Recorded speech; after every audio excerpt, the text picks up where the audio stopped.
YTN 라디오 남부기음 프로젝트 이거야 원. 우리의 소원은 계속 우리의 소원은 계속 같이 가야 돼. 눕지 말고 들어가.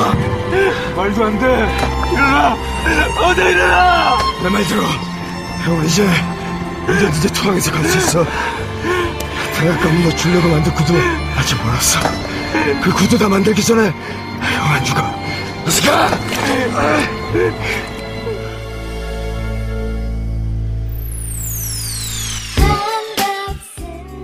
남북을 이어주는 사람 사는 이야기 평화통일 스토리텔러 김우성입니다. 잠시 태극기 휘날리며의 마지막 이별 장면 들었습니다. 지금 생각해도 가슴이 찡하네요. 대통령실이 있는 용산 근처에는 전쟁기념관이 있습니다. 거긴 특별한 조형물이 있는데요. 바로 형제상입니다. 국군인 형과 인민군인 동생 실화를 바탕으로 만들어졌죠. 누구도 승자일 수 없는 동족 간의 전쟁. 손잡고 민족의 침략자를 상대로 싸울 때는 용맹했는데요. 지금은 슬픈 모습으로 남아있습니다. 전쟁기념관이 평화기념관으로 바뀌길 희망해보면서 오늘은 일제침략에 맞서 싸운 양세봉 장군 이야기 들어보고요. 아오지에서 탈출해서 대한민국 국회에서 일한 조경일 대표까지 만나보겠습니다. 이야기로 먼저 만나는 평화통일 언젠가 남과 북이 함께 들을 라디오. 여기는 서울입니다. FM 94.5MHz YTN 라디오입니다.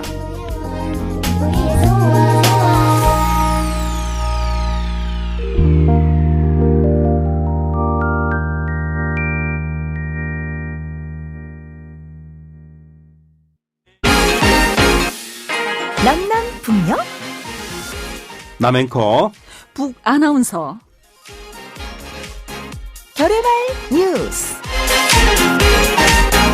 같은 듯 다른 말 결국 같은 사람들 괜찮아요. 이롭습니다. 네, 오늘도 결의말 뉴스는 방송원 주영 씨와 함께합니다. 어서 오십시오. 안녕하세요. 예전에 이거 일본에서 시작되고 유행됐다라고 했는데 막 혈액형 얘기 많이 물어봤어요. 너 네. 혈액형이 뭐니? 네. 성격이나 사람 궁금해하는 건데 요즘은 MBTI입니다. 저부터 밝히겠습니다. 저는 ENFJ입니다. ENFT입니다. 아, 예. 그런데 그게 자꾸 변하더라고요. 네. 그래서 포기했습니다. 저도 ENFJ라고 결과가 나왔는데 자꾸 I로 바뀌고 갔고요. 나이가 들어가는 겁니다. 네, 부드럽게 디스를 하는 방송원 주영 씨였습니다. 자, 북한에서도 혈액형이라든지 뭐 여러 가지 개인에 대해서 궁금할 때 좀 알아보는 그런 것들이 있나요? 또 얘기를 합니다. A형은 내형, B형은 아. 외형. 그리고 특히 AB형이 골치가 아프죠? 한국에 오니까 똑같더라고요. 복잡하죠. 예. 네, 천재 아니면 네, 약간 네. 그렇죠. 그런 것들이 있습니다.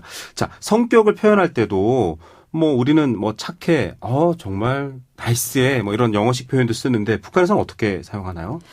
착해라는 표현은 한국말이에요. 북한에서는요. 착하다고 쓰지 않고요.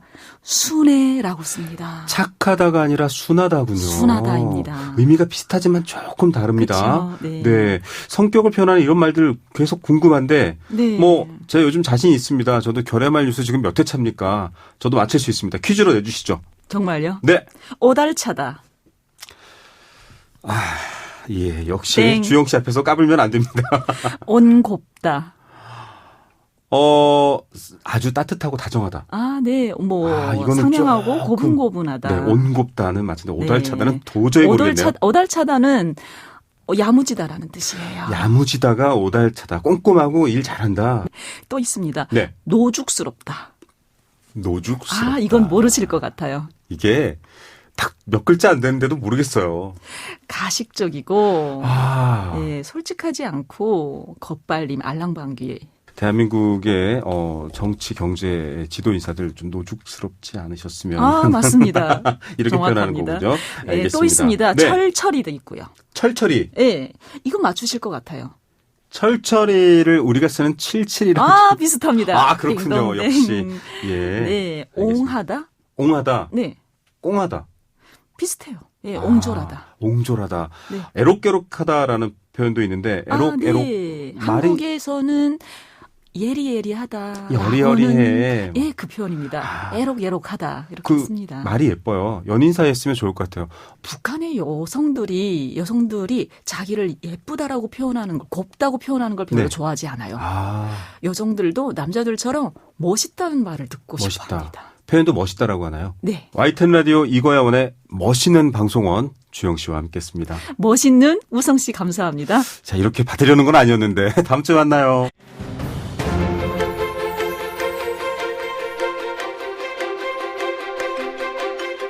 남과 북을 이어주는 열리지.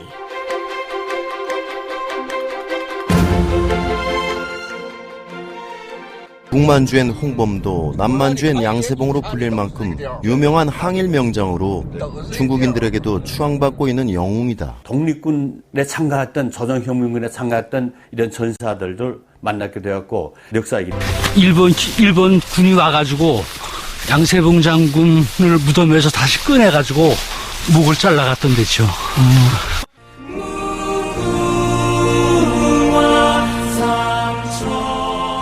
지금 2023년 현재까지 공식 확인된 독립유공자 숫자 알고 계십니까?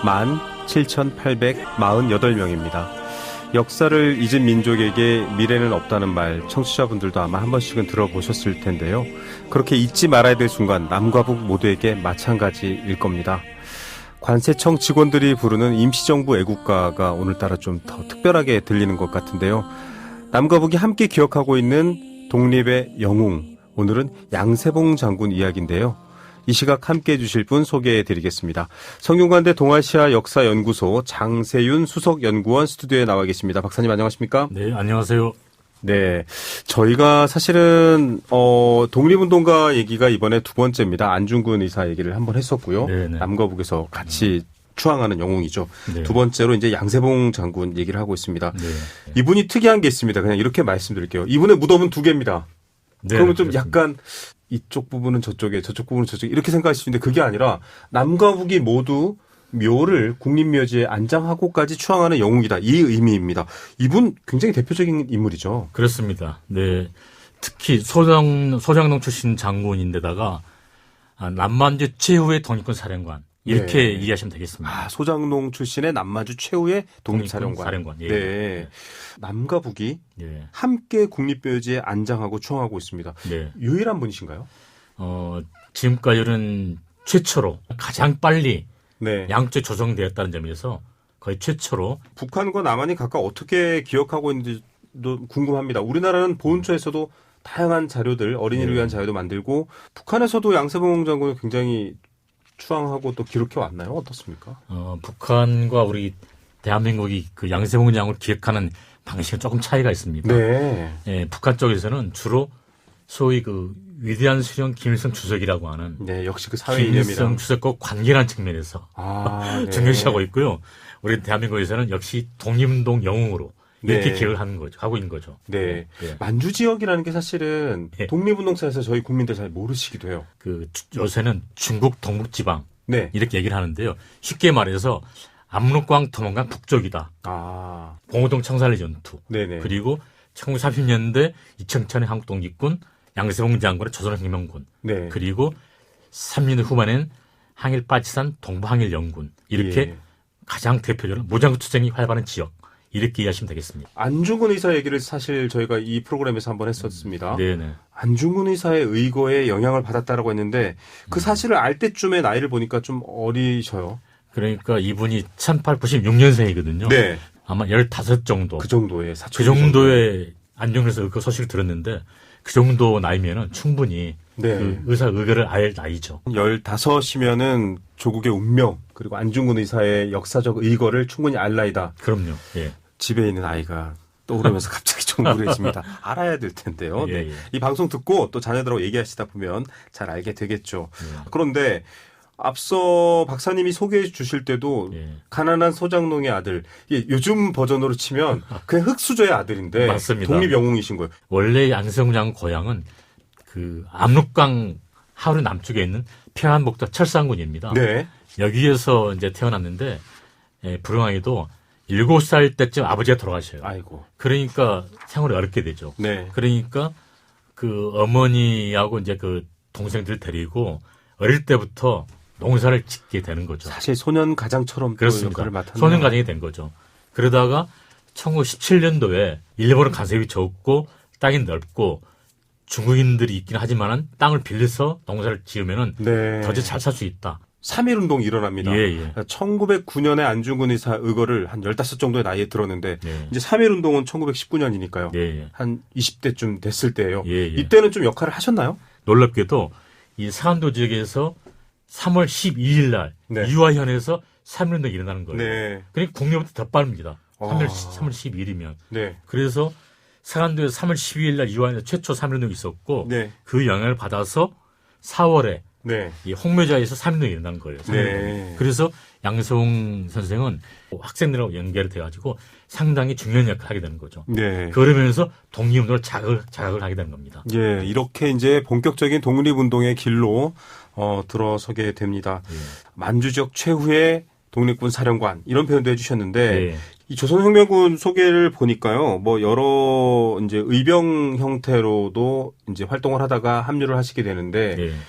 대한민국 임시정부의 직할 군대다, 뭐 소속돼 있다니까 뭔가 거기서 인증을 해주는 뭐 이런 게 있었나 봐요. 아, 그게 이제 좀 복잡한데요. 네, 그 만주 지역, 즉 중국 동북지방은 무장단체 굉장히 많았어요. 네, 그런데 이 양세홍 장군은 1924년에 그 참의부라고 하는 네, 참의부라는 조직은 남주 지역 통일 독립원 단체인데 정식 명칭이 대한민국 임시정부 주만육군 참의부. 아, 네, 그게 바로 임시정부와 연결된 단체죠. 네, 네, 그래서 참의부의 소대장, 중대장 활동하다가 이 단체가 더 커져요. 네, 커져가지고 24년경에 정의부 그리고 1929년에 남만주지역 통합 독립원 조직으로 국민부라고 하는 조직이 결성이 되는데 네, 국민부 산하 독립군으로 조선혁명군이 결성되는 거죠. 네. 그래서 1929년 중반에 부사령관으로 네. 이렇게 활동하시게 되는 거죠. 예, 굉장히 조직적으로 다양한 뜻과 의지를 가지고 독립운동을 하셨던 분들이 점점점 체계화되고 공식화되면서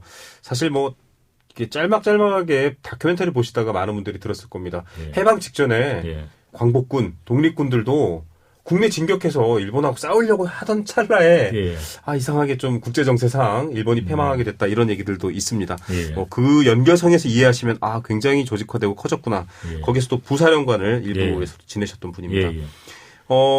그래서 전과를 많이 올리신 거죠. 그렇습니다. 아까 말씀하신 대로 국내 진입 작전을 여러 차례 전개하는데요. 네. 가장 대표적으로는 1930년 5월에 일설령이라는 분을 국내 특파 대원으로 파견한 거죠. 네네. 그래서 이분이 동일은행이라고 하는 은행이 있습니다. 네네. 그런데 이제 군자금을 네네. 모집하기 위해서 동일은행은 사실은 조금 세운 분이 친일파였어요. 네. 그래서 친일파 계열에서 세운 은행을 습격해 가지고 군장을 뺏어가지고 네. 만주로 가가지고 독립전쟁을 전개하기 위해서 사이토 총독이 유명하지 않습니까? 네, 총독. 그 무라정치를 표방한 총독이 사이토 마코토 총독입니다. 네. 이 사이토 총독이 23년도에 압록강 순실을 하게 되는 우리 대한민국 예. 이 독립운동의 본거지로 겁도 없이 예, 그런 순실했군요. 사실이 있었는데 그때 참의부 독립군이 압록강 국경을 순시하는 사이토 총독 손시선을 네. 총을 쏘는 저격전을 벌이게 됩니다. 아, 네. 근데 그때 이제 양세홍 장군은 같은 참의부 중대장으로 있었던 거죠. 네. 조선혁명군 사령관에 계실 때 네. 33년도에 또 서은준이라고 하는 네. 국내 특파 유역대장을 국내로 파견하게 되는데요. 네. 토미다라고 하는 일본 순사 부장을 네. 총으로 저격해서 네. 죽이는 그런 전과를 벌이게 되는 거죠. 이렇게 여러 작전을 진두지휘하고 또 부사령관으로서 정말로 장수의 역할을 했는데 예. 어렸을 때 소장농의 아들로 또 소년가장으로 커서 그럴까요? 예. 보니까 남북 모두에게 존경받는 미담도 그렇지만 예. 중국 현지에서도 예. 중국인들도 지금도 존경합니다. 뭔가 이분의 인품 같은 거라든지 뭐가 좀 특별한 게 있으셨나 봐요. 예. 예. 양세홍 장군은 1932년 1월 달에 이제 조선혁명군 총사령관을 맡게 됩니다. 네. 그래서 32년 1월부터 돌아가시 34년 9월까지 약 1년 8개월에 걸쳐서 굉장히 치열한 독립전쟁을 전개하게 되는데요. 네. 31년 9월 18일 날 일본이 만주를 침략하게 되는 소위 만주사변이라고 만주사변. 네. 일본군이 만주를 침략하게 되면서 네. 중국인 의용군이 만주 각지에서 일어나게 됩니다. 네. 그런데 양세홍 장군은 이 중국인 의용군과 합작을 해야 된다. 그래가지고 중국인 의용군과 조선혁명군이 힘을 합쳐서 네. 같이 일본군과 전투를 하게 된 거죠. 네. 그래서 32년, 33년 약 2년간에 걸쳐서 200여 차례가 넘는 그런 그 전투를 벌이게 되는데 한국인 물론이고 중국인 장병과도 같이 힘을 합쳐 싸우면서 서로 의기투합하게 되고 양세홍 장군은 정말 중국인들도 존경할 만하다. 그 북만주 쪽에서는 이청천 장군이 한국 독립군을 이끌고 싸우다가 33년 만에는 도저히 안 되겠다 해가지고 네. 남쪽으로 철수해버리거든요. 예. 그런데 양세홍 장군의 조선혁명군은 끝까지 싸워보자 해가지고 끝까지 싸우다가 34년 9월에 이제 그 결국은 일본 밀정이 소화가지고 맞습니다. 돌아가시지 말고 조선혁명군은 37년 말까지 끝까지 일본군과 싸우는 거죠. 또 재밌는 게 뭐냐면은 이 김일성 한때 양세봉의 조선혁명군 휘하에 네. 참사라고 하는 직책으로 조선혁명군 참사로 한때 있었어요. 네. 그러니까 양세홍 장 부하로 잠깐 있었던 거죠. 예. 그런 인연으로 굉장히 그 존경했던 그런 맞습니다. 인물로 되어 있습니다. 이렇게 용맹하고 또 인품도 좋고 어떻게 보면 흑수저의 마음도 다 아는 독립운동가신데 네. 부하들로부터 격려를 많이 받았어요. 좋은 담배라고 할 수 있는 물론 담배는 건강에 해롭습니다만 예. 권련은 부하한테 주고 잎에 둘둘 싼 예. 좀 나쁜 담배는 본인이 예. 피고 이런 일화도 소개가 그래서 되고요. 이제 그 부하들을 어울리면서 스스럼 없이 어울리면서 담배를 그 주고받으면서 네. 이렇게 피워주고 하면서 정도 많이 들고 그런 일화가 전해집니다. 예, 담배는 건강에 해롭지만 사실 군대를 다녀온 남성분들은 군에서 담배를 핀 경험이 많은데 예. 우리로 치면 뭐 사단장 혹은 뭐 군단장이 오셔가지고 같이 담배 피면서 맞담배 피면서 너 좋은 거 펴 이렇게 네. 예, 네가 싸제 담배를 펴라. 굉장히 그 장면 하나로도 이분의 인품을 알 수 있었습니다. 네. 일본군이 묘소에서 시신을 꺼내서 다시 훼손할 만큼 엄청 싫어했나 봅니다. 그러니까 그만큼 또 무서운 존재였겠죠. 그 양세봉 장군 남만주 지역에서 명망이 높았고 중국인들과 사이가 좋았어요. 네. 그러니까 조선인들, 한국인들과 중국인과 사이에 연결을 맺어서 네. 일본과 공동 투쟁하자. 중국인들과 같이 합작을 많이 했거든요. 네. 그래서 이제 아마 일본 입장에서는 일제 침략자들의 입장에서는 한국과 중국이 힘을 합친다고 그 자체가 아주 악몽 같았을 텐데 네. 그런 이유로 더 이렇게 했을 겁니다. 그러니까 제가 볼 때는 그 남한과 북한 사이에서 공동으로 존경하는 인물들이 많지는 않거든요. 네.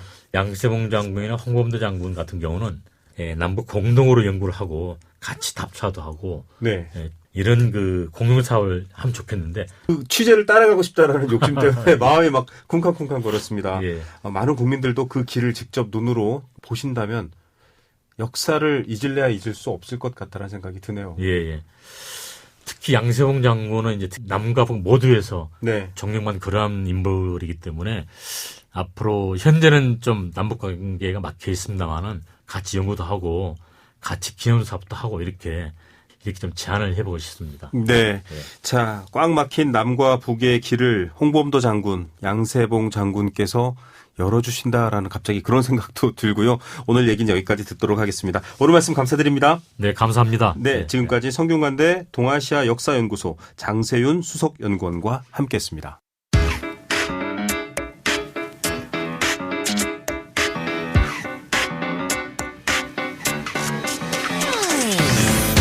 이거야 원. 우리들의 넘버 원. 흔히 아오지라 불리는 곳, 나는 함경북도 등흥군 시골 마을에서 자랐다. 이북에서도 가장 못 사는 시골 동네에서 태어난 내가 대한민국의 수도 서울, 그것도 국가 정책과 법을 바꿀 수 있는 힘이 있는 곳, 여의도 국회에서 일하게 되었다니 뿌듯하게 생각했다. 그리고 사명감을 느꼈다. 여의도에는 괜찮은 정치인이 있는 반면 정치인이 돼선 안 될 것 같은 사람도 있었다. 네, 2023년 현재를 살아가는 북한 이주민의 목소리에 귀를 기울이는 시간입니다. 이분들은 여러 의미에서 넘버원인데요. 오늘 초대할 넘버원, 북한에선 1호 이렇게 부르던데요. 자, 이분은 정말 특이한 1호의 경험들이 많은 분입니다. 북한 이주민으로서 또 대한민국 국회에서 의정활동을 보좌한 공무원으로 함께 지내셨던 분인데요. 피스아고라 조경일 대표 모시겠습니다. 어서 오십시오. 네, 안녕하십니까. 조경일입니다. 네. 아니, 사실은 저희가 한 책을 좀 주목해서 읽다가 네. 또 경력도 특이하시고 해서 한번 저희가 자료를 조사하고 모셨는데 네. 책 제목이 조경일의 아오지까지예요. 네. 이 느낌은 대한민국 국민들한테 어떤 이미지를 주냐면 굉장히 많은 흉터와 예. 우락부락한 몸을 갖고 나타날 것 같은데 실제 이미지는 홍대나 연남동에 네. 인디밴드의 네. 베이스 기타를 맡고 계실 것 같은 그런 이미지입니다. 자기소개 좀 해주세요. 네, 안녕하세요. 반갑습니다. 피스아고라 대표 조경일입니다. 현재는 남북한 청년들과 함께 통일공론장 피스아고라라는 작은 단체를 만들어서 운영을 하고 있고요. 예, 그리고 뭐 공부도 지금 현재 박사과정 공부를 좀 하고 있어서 좀 연구하는 일도 좀 하고 이렇게 다양하게 좀 프리랜서로 글도 쓰면서 그렇게 지내고 있습니다. 자, 여러 가지 얘기가 있습니다. 책 제목이 세 번 탈북한 소년의 나라예요. 네. 세 번 그러면 나갔다 들어왔다 하신 건가요? 네, 맞습니다. 예, 그 두한강을 3번 건넌 셈이죠. 3번 건넌다는 게 사실은 말은 이렇게 저희가 쉽게 하지만 그렇게 쉬운 건 아닙니다. 네. 예, 하지만 이 3번이라는 게 북에서 온 사람들 중에 보면은 3번은 결코 많은 횟수가 아니에요. 뭐 7번, 8번, 30번도 많고요. 네. 예, 그래서 많이 왔다 갔다 하는데요. 저는 한 번 북송이 됐다가 한 번 북송이 됐다가 중국에서 듣는 동안에 그냥 3번이 아니라 30번, 20번도 있습니다라고 하는데 저는 100번이고 1000번이고 제발 그냥 좀 편안하게 들락날락 할 수 있는 시대가 됐으면 좋겠다. 맞습니다.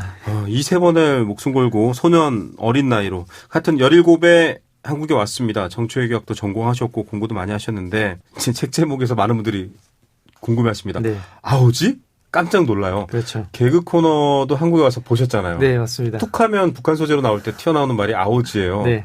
정말 여기가 어떤 데인지부터 일단 알아야 될 것 같아요. 네.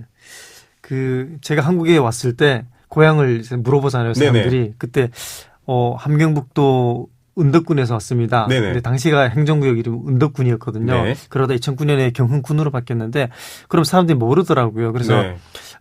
근데 제가 아오지 탄광이라는 말이 자꾸 들리는 네. 거예요. 한국 사회에서. 그래서 저기가 내가 온 곳인데 네네. 그래서 사람들이 물어보면 제가 아오지 탄광이 있는 곳입니다. 그랬더니 알더라고요. 네. 그래서 제가 놀랐죠. 내가 태어난 고향이 이렇게 한국에서 유명했나? 유명합니다. 예. 네. 물론 안 좋은 방향으로 그렇죠. 유명하지만 좀 놀랐죠. 근데 좀 아쉬운 거는 너무 안 좋은 모습만 네. 알려져 있다라는 게 있어서 물론 살기 어렵긴 하지만 네. 제가 알고 있던 아오지랑은 좀 많이 다르다. 저기 대한민국 사람들이 막 오해하듯이 거기 가면 살아나오지 못해. 네. 이건 아닌 건 거죠. 예, 그렇진 않습니다. 한국에는 좀 잘못 알려진 게 사실 가짜 뉴스죠. 네. 아오지에는 이제 정치범 수용소가 있다. 네. 뭐 이렇게 알려져 있는데 정치범 수용소는 아오지에 없고요. 네. 예, 아오지 탄광이 있고 또 군수 공장, 네. 복합 공장들이 여러 개 있어서 나름 국가 핵심 기관 시설이 여러 개 있는 곳이에요. 네. 그리고 아오지 탄광도 노동자가 한 5,000명 가량이 돼요. 이야, 크네요. 그러니까 한국식으로 따지면 일종의 대기업인 셈이에요. 예. 왜 그러냐면 고난의 행군 때 네. 군수공장들 거기는 저희 아버지가 군수공장에 다녔는데 거기서는 폭약도 만들고 화학 제품, 중요한 곳이군요. 생필품도 네. 만드는데 스톱이 됐어요. 네. 고난의 행군 때. 근데 그래서 배급을 안 줬겠죠. 네. 그런데 그런 시기에 배급을 줬던 곳이 탄광 노동자들이에요. 에너지는 필요하니까. 그렇죠. 네. 그만큼 일은 어렵지만 대우를 좀 해줬고요. 네. 이게 일이 워낙 광산 일은 사실 한국도 어렵거든요. 그렇죠. 예, 네. 광산 일이 어렵고 또 외진 곳이다 보니까 좀 아오지라는 곳이 좀 그렇게 유배해가는 곳으로 좀 많이 알려졌다. 다시 정정하겠습니다, 여러분. 아오지 살만한 곳입니다. 자, 편견은 버려주시기 바라겠습니다. 저희 프로그램은 편견을 배제합니다. 국회의원 보좌진으로 일을 하셨어요. 네. 그때 무엇을 하며 살아갈까 고민을 하던 중에 그래도 먼저 한국에 왔으니까 네. 고향에 남아있는 뭐 아버지 또 친척 또 친구들을 위해서 내가 먼저 왔으니까 뭐라도 기여하는 삶을 살아야겠다. 네. 네, 그런 생각을 하던 중에 그럼 무엇을 해야 될까? 네. 어떻게 기여할까라고 하던 중에 그래도 남과 북이 통일이 되든 교류를 하든 네. 뭐 여행을 하든 네네. 어떻게든 변화가 돼야 되는데 그 변화할 수 있는 사람들이 정치인들이라고 생각을 했어요. 네. 그러면 정치를 한번 해봐야겠구나. 그래서 정치에 대한 소명을 갖고 법을 만드는 곳 한번 네. 현장으로 들어가야겠다. 그래서 국회 보좌진으로 수십 번 시도 끝에 다행히 합격을 해서 보좌진으로 일을 하게 됐습니다. 아니 여기 오시는 분들이 넘버원에 나오는 이제 북한과 대한민국의 모든 국적을 경험해 보신 분들 특징이요. 여기 왔으니까 이제 나 이제 좀 두 다리 뻗고 나를 위해서 재밌게 살 거야 이러셔야 되는데 뭘 기여할 수 있을까? 오시는 분마다 통일 시대가 오면 혹은 네. 통일이 가까워지거나 통일이 아니더라도 남과 북의 교류가 넓어지면 내가 할 일이 많다. 다들 이런 생각들을 하시더라고요. 네, 저는 그럴 수밖에 없다고 생각을 합니다. 왜냐면 저도 그렇고요. 좀 일종의 부채의식과 책임감 같은 게 좀 있거든요. 네. 이게 사실은 국회 보좌진이 뭐 나 할래 이러고 되는 것도 아닌데 네. 약간 이런 경험 때문에 유리할 거다. 네. 아니 오히려 불리하지 않을까? 사람들이 좀 애매할 것 같아요. 어땠습니까? 북에서 왔다는 사실이 장점은 아니에요. 마음의 거리가 좀 멀어서 맞아요. 네, 남과 네. 북은 워낙 다르게 살아왔고 헤어져 살아왔기 때문에 이 간극을 좁히는 게 어렵더라고요. 국회 보좌진으로 이력서를 막 여러 번 넣었는데 네. 저는 꽤 솔직한 편이어서 네. 제가 어떤 사람이 어디서 태어났고 어떻게 네. 살아갔고 어떻게 살 것이며 이런 얘기 다 쓰거든요. 이력서에. 한 10번, 15번 아무 소식이 없더라고요. 그래서 혹시나 그 의원님들 운이 없네요. 네, 혹시나 제가 뭐 혹시 출신 때문에 그럴까 네. 싶어서 그다음부터는 출신을 지웠어요. 네. 그냥 한국에서 살아가면서 그 경험했던 경력이나 이런 것들을 네네. 중심으로 학교 전공 뭐 이렇게만. 썼는데요. 그랬더니 합격률이 그러니까 1차 서류 통과율이 꽁충 뛰어 올랐어요. 그래서 이건 문제 있습니다. 예, 저처럼 이렇게 탈북 1세대 또는 1.5세대는 마치 숙명처럼 네. 한번 안고 가야 되는 문제겠구나라는 생각도 좀 하고 있습니다. 또 국회에서 일하면서 굉장히 좀 뿌듯했어요. 그중에 네. 가장 인상적이었던 장면이 하나 있다면 대북 전단 금지법 가지고 국회에서 네네. 좀 싸울 때가 있었어요. 네네. 그때 필리버스터라는 것을 했는데 네. 무제한 토론을 하잖아요. 네네. 근데 대한민국 국회에서 북한 탈북민 이슈를 가지고 이렇게 무제한 토론을 했던 적이 처음이에요. 그렇게 의제 그쵸. 그러니까 중심 이슈가 된 적이 중심 없으니까요. 이슈가 된 적이 없었는데 이렇게 정치에 온 국민이 그걸 이제 지켜보고 있다는 사실이 저는 굉장히 좀 뿌듯했어요. 오히려 네. 논란이 오히려 더 이제 저는 필요했다라고 생각을 네, 했던 거죠. 맞습니다. 예, 그런 장면들 보면서 참 한국 사회 현재 탈북민들이 34,000명 좀 넘는데요. 이 굉장히 소수가 한국 사회에서 핵심 중심 아젠다가 되어서 많이 논란이 있구나. 저는 이게 굉장히 의미 있는 시간이었던 것 같습니다. 사실 일종의 정치학 전공자시니까요. 네. 약간 뭐 민족주의적 상상이랄까요. 다수가 어디 있고 소수가 어디나 이런 생각을 해요. 네. 우리는 모두 소수가 아닌가라는 생각을 하는데요. 네. 책에 이런 얘기가 나와요. 소수자 약자에 속하지 않는 사람들은 자신이 누군가를 차별하지 않는다고 말한다. 그러나 의도하든 의도하지 않든 사람들의 배타적인 모습을 보아왔다. 서 있는 위치가 다르기 때문에 이거 중요하거든요. 네. 대놓고 말로 하는 차별은 네. 혐오죠. 폭력이고. 네, 그렇죠. 그런데 보이지 않게 나오는 네. 일단은 북에서 왔다는 그 탈북민들 그들에 대한 제도적 장벽은 없습니다. 네. 예, 제도적 장벽은 당연히 없고 제도가 나름 잘 되어 있습니다. 하지만 제가 앞전에 말씀드렸듯이 사람들은 대놓고 차별하지 않거든요. 절대로. 북에서 왔는지 몰랐어요. 네. 굉장히 한국말 잘하시네요. 저도 사실 아까 편견의 편일 예. 수 있어요. 연남동에 베이시스트 같이 생겼어요라는 말도 그거 편견이에요. 네, 왜냐하면 이런 인상일 줄 맞습니다. 알았어라고 하는 예. 거니까요. 우리는 다들 그런 인상을 가지고 있는데 이게 편견이라는 것을 잘 인지를 못하고 있어요. 네. 근데 이제 한국 사람이 다 됐네요. 왜 내가 한국 사람처럼 생각을 하고 한국 사람처럼 말을 하고 한국 사람들처럼 살아야 하는가라는 생각을 하는 거죠. 저는 제 정체성 그대로 살면 안 될까? 말투가 좀 다르면 안 될까? 이런 것들은 우리가 노력을 해봐야 되는 거죠. 예를 들면 부산 사람들이 서울에 와서 그대로 부산말을 쓰기도 하지만 다들 서울말을 쓰려고 해요. 네. 서울말이 유리하니까. 그렇죠. 예. 거기서도 다수와 소수라는 이상한 정치가 작동하니까. 그렇죠. 그래서 저는 이런 것들이 이게 북한 출신만 문제가 되는 게 아니에요. 네. 이런 것들은 우리가 앞으로 함께 고민을 해봐야 되지 않을까. 이 다양성의 시대에 네. 다양성의 한 요소로 봐주면 좋겠다. 맞습니다. 이런 생각을 합니다. 아주 오랜 세월의 경험을 압축적으로 표현하신 건데도 무슨 말씀을 하시는지 다 이해를 잘 하실 것 같고요. 이 프로그램을 유튜브로 보시는 분들은 항상 화면에 보면 제가 왼쪽에 있거든요. 네. 왼쪽에서 오신 분이 아오지에서 오신 분이 있어요. 편견을 좀 버려주시기 바랍니다. 네, 저는 서울에서 태어났고요. 대구에서 컸습니다. 네. 예, 사실 이 얘기가 지금 들어보면 북한 사회, 북한에서 태어나서 대한민국으로 온 사람들만의 얘기는 아니다라는 게 저는 함의가 있는 맞습니다. 것 같아요. 네.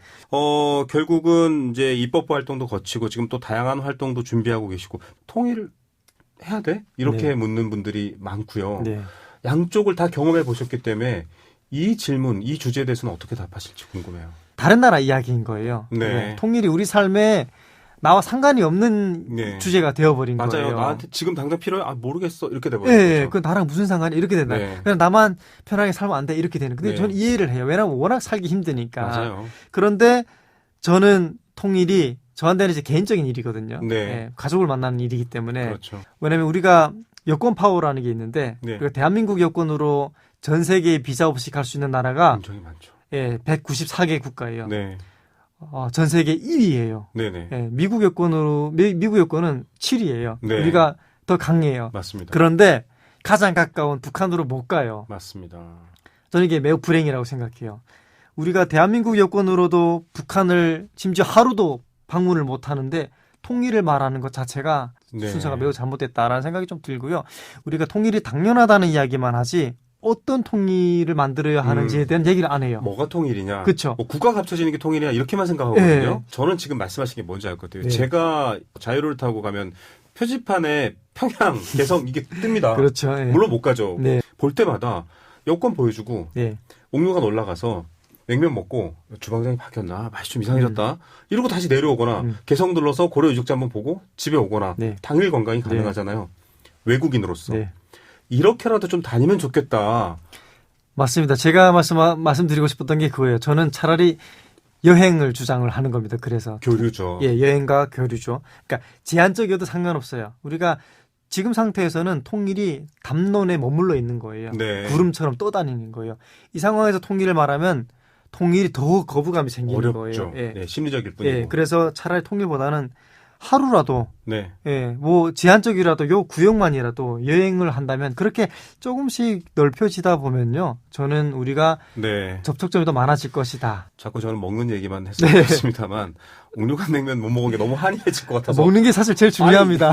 이것도 하나 못 먹고 내가 이렇게 될 것 네. 같아서 약간 좀 그런 게 있는데요. 네. 말씀하셨던 것처럼 현실적이고 구체적인 통일 다양한 분야에 있습니다. 저희가 앞서 얘기한 홍범도 장군, 양세봉 장군, 독립운동가로서 남북 모두의 사랑을 받는 분들이 통일의 길을 열고 저처럼 제발 옥류관 한번 먹읍시다라고 하는 사람들도 네. 옥류관 먹고 오는데 무슨 이념이 있고 정치가 있겠습니까? 그렇습니다. 저는 말씀하신 게 굉장히 중요한 게요.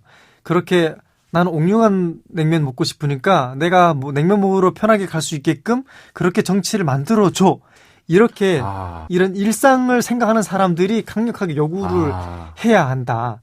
그리고 정치는 이런 사람들의 이야기를 듣고 그런 통일을 만들어야 된다. 네. 이렇게 생각을 하는 거예요. 댓글이 2개가 달리는 게 예상이 되는데요. 그런가요? 확실히 국회에서 일하신 분이라 네. 굉장히 세련된 국민 생활 정치적인 말을 잘하신다라는 댓글 하나와 진행자는 냉면에 미쳤구나.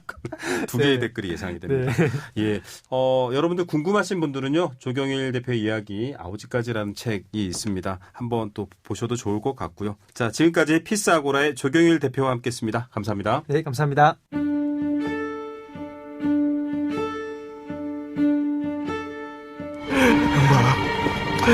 형 믿지?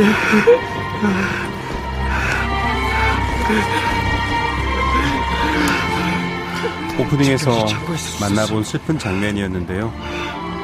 영화 속에서 형과 동생은 만나지 못합니다. 그런데 실제 전쟁에서 형과 동생이 이렇게 인민군과 국군으로 만난 사례가 있었다고 합니다. 실제 사례에서는 형과 동생이 만났다고 하죠.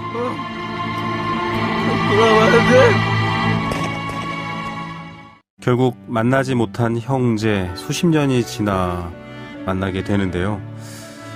이 영화 속의 주인공처럼 또 실제 있었다던 국군 형과 인민군 동생의 이야기처럼 알려지지 않은 얼마나 많은 슬픔과 또 이별이 있었을까요? 승자도 패자도 없는 전쟁에서 피와 눈물의 강이 흘러 닿는 곳은 슬프게도 망각의 바다입니다. 많이들 잊어가고 있죠. 잊혀지고 있습니다.